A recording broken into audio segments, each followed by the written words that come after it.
Los hechos que son noticia están en la prueba de ADN.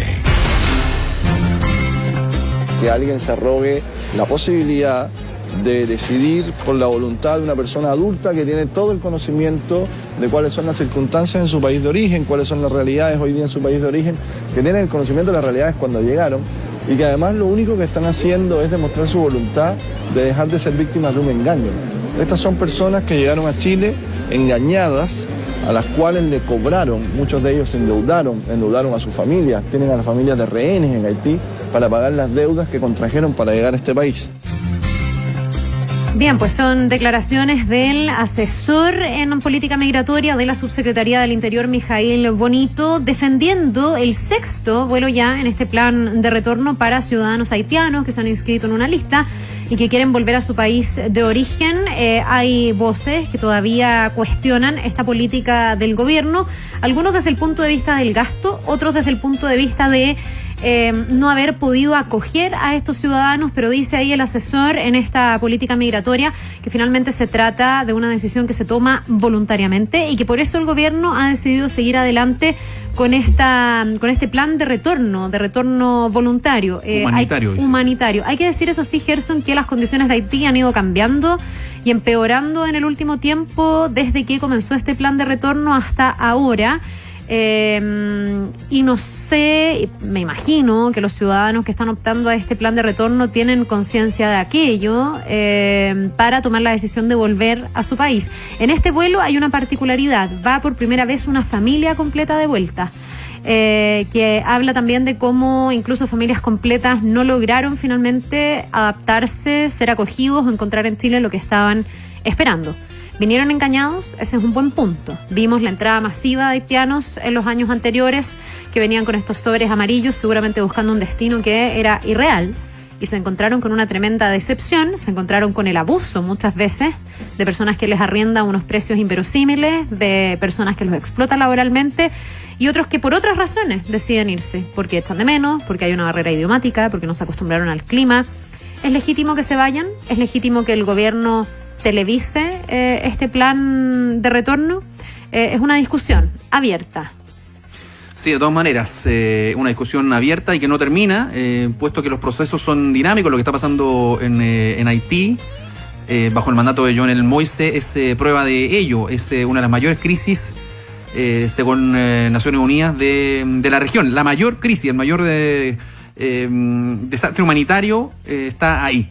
El 6º vuelo, decías tú, más de 100 haitianos, con esto ya se llega a una cifra cercana de 900 retornados, repatriados, expulsados, en fin. De 2.336 aproximadamente que están inscritos en el plan de retorno. Sí, porque recordemos, la colonia de haitianos llega a 179.000 y fracción, según el último reporte del INE, que hizo varios filtros ahí, y se llegó a esa cifra, lo que la ubica en la 3ª posición de las colonias en Chile. La primera y la más reciente es la de Venezuela, con 288.000 personas.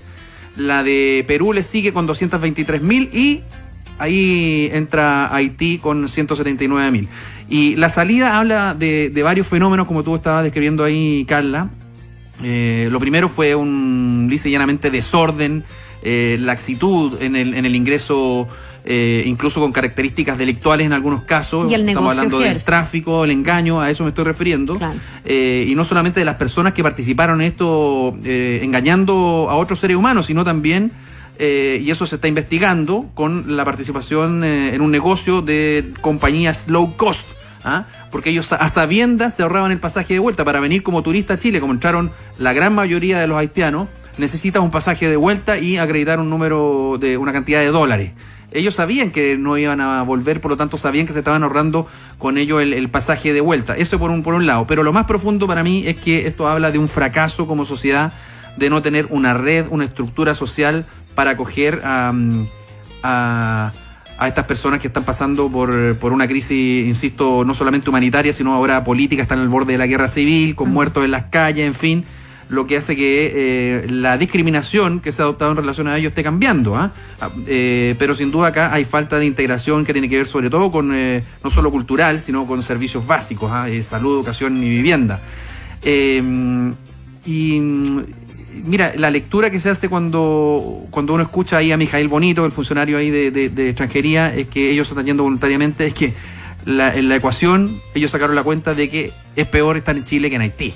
Y eso me parece muy decidor. Y también habla de una política de migración, una política migratoria discriminadora, ¿no? Porque estamos separando, a unos se les cierra las puertas y se les devuelve, y a otros se les abre de par en par, ¿no? Estamos hablando de Venezuela versus Haití. Y aquí, como están cambiando las conclusiones, debería también cambiar un poco esta manera en que se discrimina, y este invento de las visas de responsabilidad democrática que se están ocupando en Venezuela. ¿Por qué no ahora, a partir de lo que está ocurriendo en Haití, insisto, el mayor desastre, el desastre humanitario y político en la región, según la define la propia ONU? Entonces es un cuadro complejo que está en evolución, pero insisto, habla de la manera en que nosotros estamos recibiendo a gente que la está pasando muy mal. Ahora hay un Pésimo. fracaso. Y está el caso de esta mujer, no sé si lo vamos a alcanzar a tocar en esta oportunidad, pero esta mujer haitiana que fue separada de su hijo, un lactante de 6 meses, luego de que en un cuadro de ansiedad empezara a hacer oraciones a sus dioses, y fue tomada por carabineros y mandada al hospital y puesta en un psiquiátrico. Entonces, ahí hay absoluta falta de sincretismo y no sé, Ahora, es algo que hace recordar otros casos que han involucrado haitianos donde, no sé, pues da hasta pena, digamos, no por ellos, digamos, por nosotros. Ahora, este es un fracaso estructural de Chile, de sucesivos gobiernos que tienen pendiente una reforma en materia migratoria que no se ha hecho. Por acción u omisión, aquí hay culpas bien compartidas, porque nuestra ley data de 1975, es absolutamente enfocada hacia otro punto de vista que el que se requiere hoy. Finalmente la realidad ha superado como todos los pronósticos de esa ley. Esa ley fue hecha en el marco de la dictadura, tenía un fuerte énfasis en la seguridad nacional. Hoy día se ha avanzado hacia tener políticas migratorias con enfoque de derecho, y en Chile hay una deuda en esta materia, y la principal deuda es de los gobiernos y a mi juicio de los parlamentarios que no han podido avanzar en esa ley. Claro, el tema es cómo se salda esa deuda. O sea, porque coincidimos en que el gobierno de Bachelet no hizo nada. Ahí estuvo el desorden. Nada, tal vez antes, al punto que pero ahí quedó donde se produjo la mayor ola migratoria. Ahí se generó un problema que tiene que ver con todo lo que hemos hablado. Ahora, el tema es si este gobierno lo está resolviendo de una buena manera, porque su discurso es esto de ordenar la casa, le está hablando claramente a una masa trabajadora que ve amenazada su trabajo o sus ingresos. O sea, ahí hay un mensaje político que está bien claro. Es legítimo, y es típico donde se incuban también estos pseudo-nacionalismos o la ultraderecha, quiere atajar a Kast. Entonces también hay un uso político bien, Gerson, pero también tosco, yo diría que es pertinente medir los efectos de la migración. Yo no estoy aquí tampoco por esa lógica de que la gente tiene que entender sí o sí que la migración es positiva. Yo soy muy pro migración, pero también entiendo el susto que dan los fenómenos nuevos, y no tenemos por qué exigir que las personas estén preparadas de un día para otro o crean que son mitos, cosas que ellos sienten en su vida cotidiana.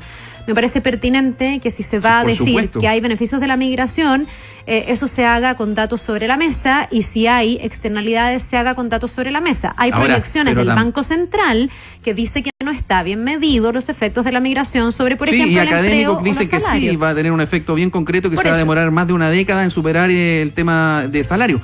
Pero también veamos cómo se manejó el tema del pacto migratorio. O sea, aquí hay un manejo político que muchas veces se excede incluso el propio discurso, porque recordemos que el presidente tenía un discurso en la ONU, en la Asamblea General de la ONU, pro pacto migratorio, y después se echa para atrás por una serie de otras lecturas. En fin, es un tema en evolución. Sí, ahora yo diría que en la práctica, y para cerrar, no es tan... hay una desprotección, hay una ley que se queda corta, pero de todas maneras, Gerson, se ha avanzado en una política de derecho al migrante, con un enfoque de derecho. O sea, tú tienes al Ministerio de Salud haciendo campañas para decirle a los migrantes que ellos tienen derecho, que se pueden ir a vacunar. Hay toda una serie de acuerdos en lo que respecta a los niños. Hay muchos migrantes que traen a sus niños de manera irregular, sobre todo venezolanos, que no han encontrado formas, por ejemplo, para atenderlos en su país, y que los traen, y acá la salud los atiende. Muy a contrapelo o muy reactivamente, y sobre todo desde la mano de los municipios, creo que se ha avanzado. El tema es cómo dejar una ley marco que se haga cargo del tema migratorio y cómo hacer una ley que no discrimine.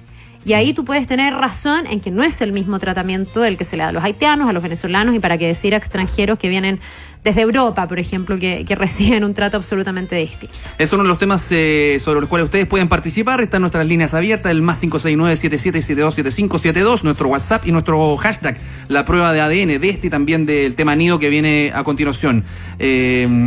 Vamos a seguir.